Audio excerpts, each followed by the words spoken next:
Swayam Prabha. Digital India. Educated India.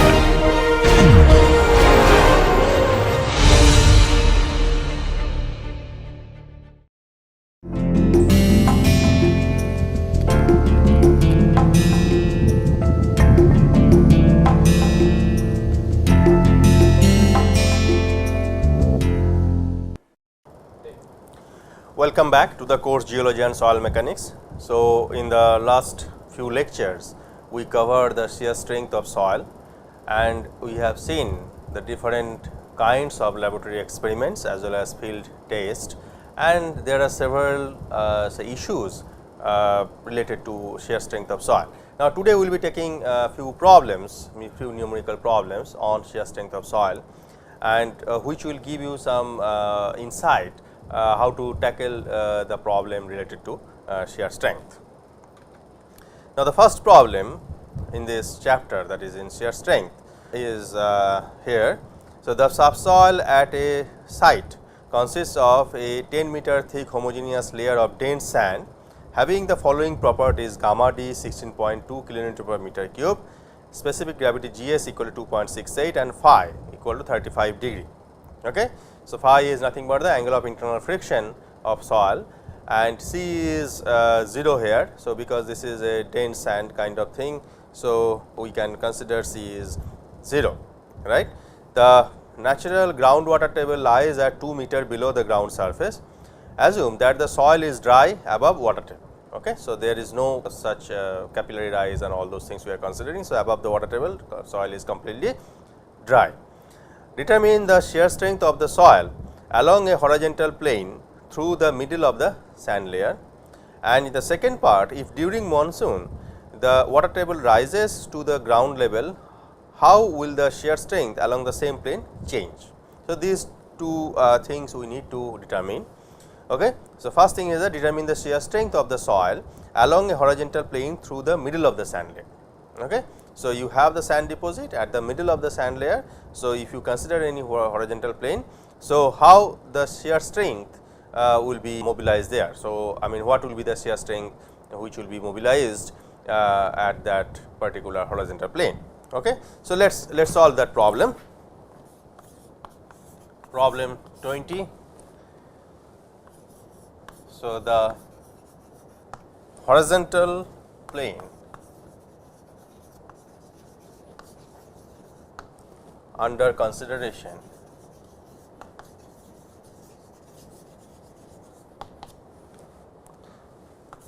is at a depth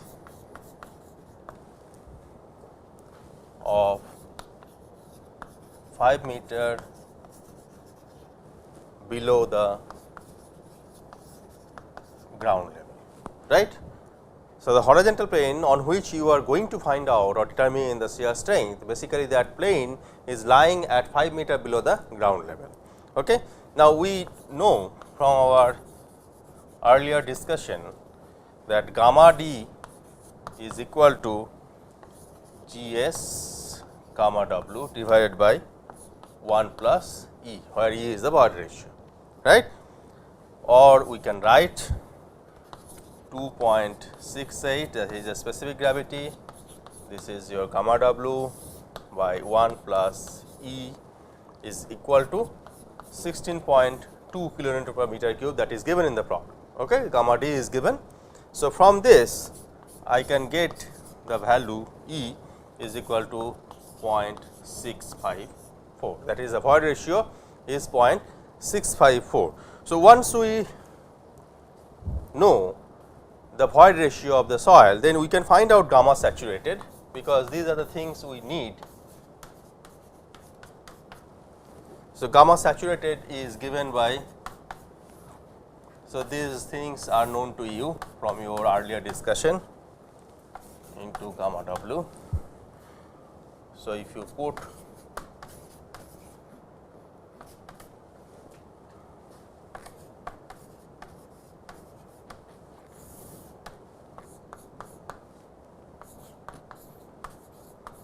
all the values, you will be getting gamma saturated is equal to 20.2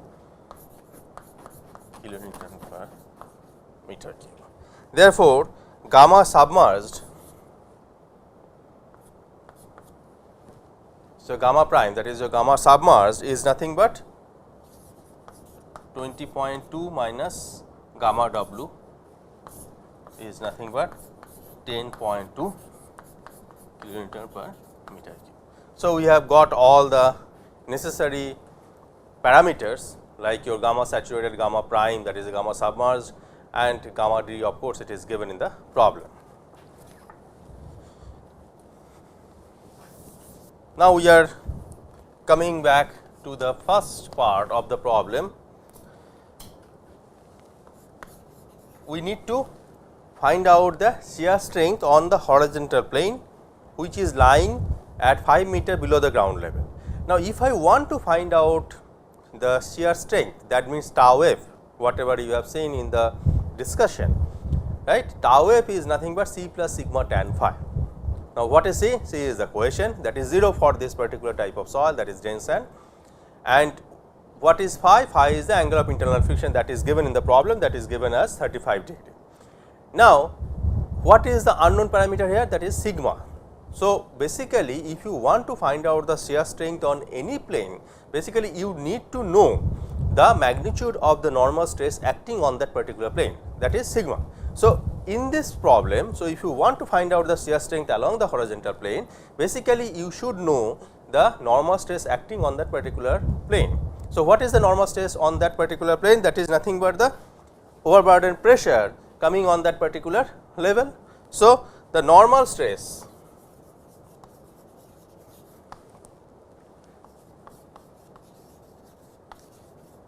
on the given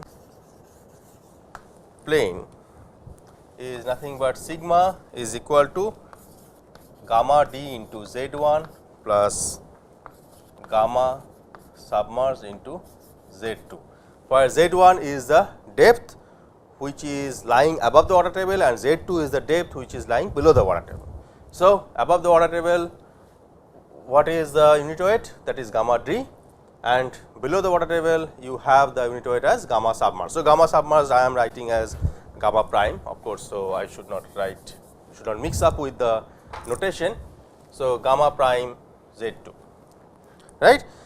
So, if you put the values here, you will be getting 16.2. Now, what is the depth above the water table? That is 2 meter, plus what is the magnitude of gamma prime? That already you have got 10.2, and what is Z2? The depth below the water table is 3 meter. Now, because you are considering total 5 meter depth at which you are considering the horizontal plane, right. So, 2 meter plus 3 meter, total 5 meter. So, this gives me 63 kilonewton per meter square. Therefore, shear strength of the soil at this plane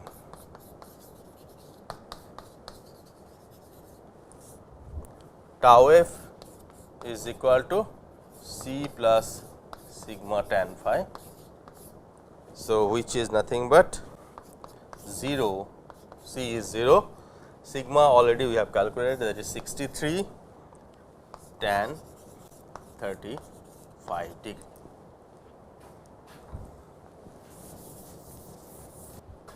So, which gives me tau f equal to 44.1 kilonewton per meter square. So, this is the shear strength at that horizontal plane which is lying 5 meter below the ground level. Okay? I hope that you have understood how to calculate the shear strength on a particular plane below the ground level. Now, in the second part, in this case the entire soil mass is submerged. So, if you see the second part of the problem, if during monsoon the water table rises to the ground level, how will the shear strength along the same plane change? That means, the water table rises to the ground level. So, the whole soil deposit is submerged now. So, in this case the entire soil mass is submerged.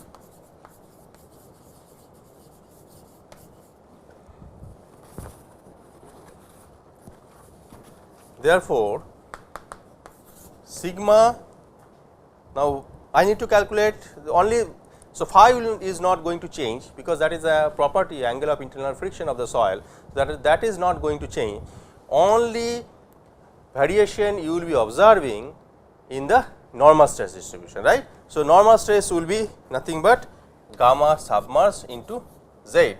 So, gamma submerged is 10.2 into 5, that is the whole depth up to the horizontal plane, and that is coming as 51 kilonewton per meter square, and tau f is equal to 51 tan 35 degree, which is equal to 35.7 kilonewton per meter square. Now, if you see this problem, so this problem I have taken for understanding the special thing, that when you had the water table at some depth below the ground level, you got the shear strength on a particular plane, that is the horizontal plane, as 44.1 kilonewton per meter square. Now, when the water table rises, okay, up to the ground level, so then you have got the shear strength on the same plane as 35.7. That means, the reduction is happening due to the rise of the water table to the ground level, right. So, what I mean to say that if you want to design some structure, some geotechnical structure on a particular say soil deposit at some depth, say, so you need to calculate or need to consider the variation of the water table, otherwise you will be getting some misleading result. So, I mean, if you design the geotechnical structure based on the soil strength or the shear strength, now you need to consider the variation of the water table or the worst condition which is coming into the picture. That means, in this situation, the worst condition is when the water table is reaching or rising up to the ground level. So, that is giving you the worst shear strength. So, this is the shear strength which soil will give. Now, if you design something, okay, based on this shear strength, design some geotechnical structure, foundation or retaining wall or whatever. So, something you are designing based on this shear strength. Okay. Now, when the water table will rise during monsoon up to the ground level, then basically the soil is there to provide you this much of shear strength, right. So, but you have designed based on this, so you are gone basically.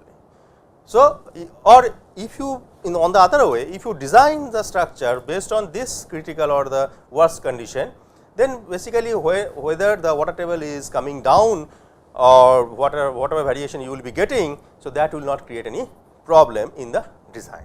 Okay. I hope that you have understood, that is why I have taken this problem to say this thing specifically. Now, we will take the second problem. The next problem says that 3 identical specimens of a partially saturated clay were subjected to an EU triaxial test, and the following results were obtained. Determine the shear parameters of the soil. Now, basically this problem we are considering to talk about the, to determine the shear parameters, means shear strength parameters means that C and phi, that is cohesion and angle of internal friction. So, these two things are known as shear parameters or the shear strength parameters in soil mechanics. Now, this is the test we have performed, some EU test, and based on that we have got these results. So, what are the results? So, 3 samples we considered, sample 1, sample 2 and sample 3, and cell pressure we varied. For sample 1 it is 0.5 kg per centimeter square, for sample 2 it is 1 kg per centimeter square, and for sample 3 it is 1.5 kg per centimeter square.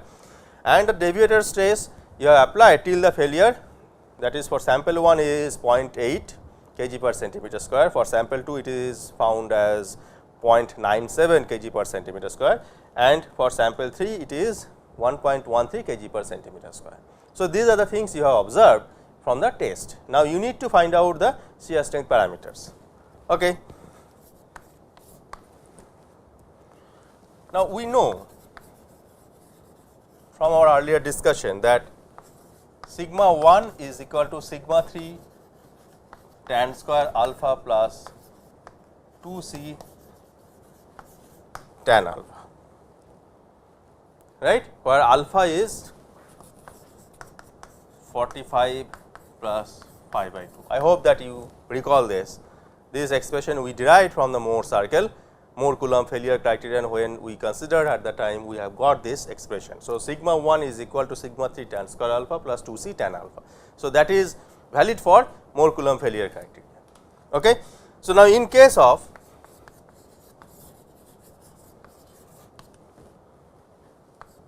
the first sample, sigma 3 is equal to 0.5 kg per centimeter square and sigma 1 is equal to what? Sigma 1 will be how much? So, sigma 3 plus deviated stress, right. Sigma 3 is 0.5 and deviated stress is 0.8. So, you will be getting 0.5 plus 0.8, which is coming as 1.3 kg per centimeter square. So, this is your sigma 1. So, substituting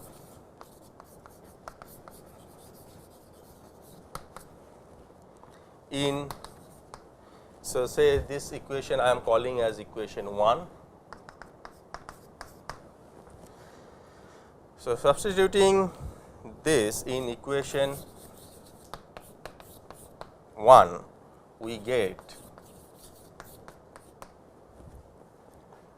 0.5 tan square alpha plus 2 c tan alpha is equal to 1.3.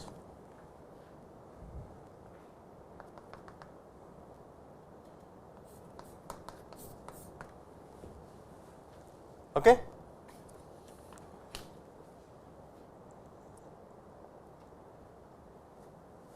Now, similarly, for the second and third samples,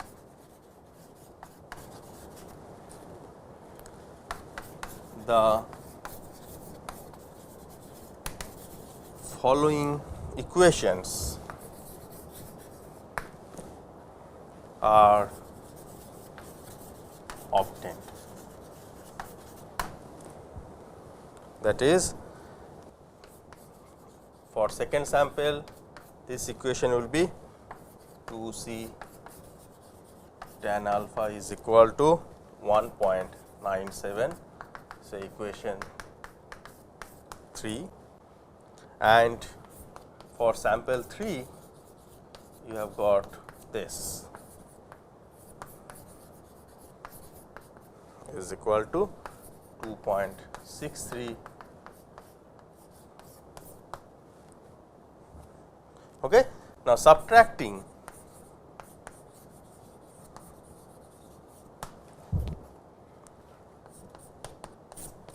two from 3, we obtain 0.5 tan square alpha is equal to 0.67. Okay. So, therefore, tan square alpha is equal to 1.34, which I can write tan square 45 plus 5 by 2 is equal to 1.34, and from which I get phi is equal to 8.4 degree. Okay. Now, substituting for phi in equation 2, okay, we get 0.5 into 1.34 plus twice c multiplied by tan alpha. So, tan square alpha is 1.34. So, tan alpha will be 1.157 is equal to 1.3. So, from this I get c equal to 0.27 kg per centimeter square.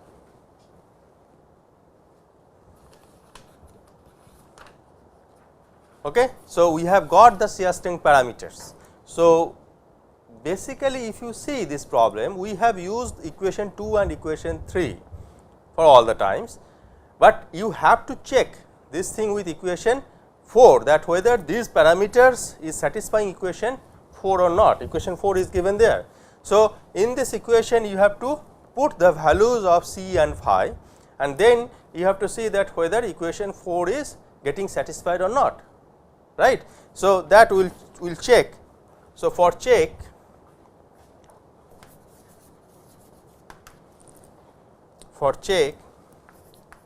substituting the values of c and phi in equation 4, we get LHS left hand side is equal to 1.5 into 1.34 plus 2 c tan alpha 1.157 is equal to 2.63 is equal to right hand side of equation 4. So, it is getting satisfied. So, that means the shear strength parameters for this problem is c equal to 0.27 kg per centimeter square and phi is equal to 8.4 degree. Okay. So, you have got the shear strength parameters for this problem. Okay. I hope that you have understood that how we have used the equation, basic equation of this Mohr Coulomb failure criteria, and based on that we have got the shear strength parameters, and these observations basically you are getting from the laboratory experiment. So, if you perform any kind of any on any sample or any say particular soil deposits of identical 3 samples say you are considering, and then with the variation of shell pressure, okay, you are doing the U test, and from this test you can find out the shear strength parameter C and phi, right. Okay. Thank you very much. So, I will take the next problem in the next class. So, I hope that you have understood these two problems whatever we have solved just now. Okay. So, which will give you some insight how we can use the laboratory experiment to find out the shear strength of the soil, and also we have seen that with the variation of the water table how the shear strength varies on a particular plane. So, in the next class we will take few more problems. Thank you very much.